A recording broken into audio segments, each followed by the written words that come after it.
The first woman Prime Minister of Great Britain, Margaret Thatcher, once said, "It used to be about trying to do something great. Now it's about trying to be someone great."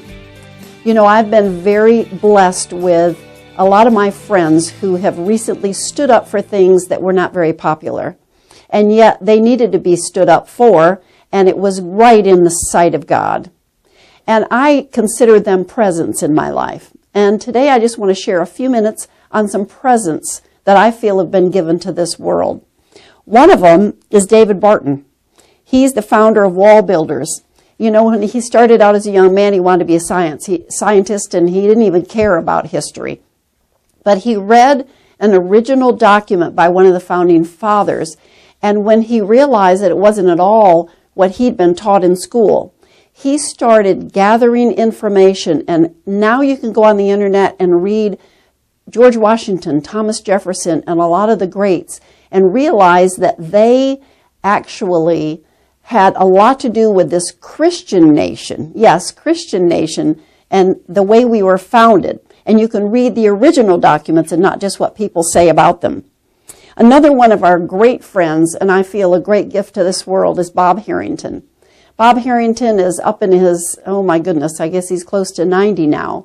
But when he got saved back in the 50s, he got miraculously saved and realized that everybody was so devout that they weren't having fun. He said, you know what, it's worth being saved. It's fun being saved. And he coined that term while he was chaplain of Bourbon Street over in New Orleans. He was preaching to drunks and people coming staggering out of the nightclubs.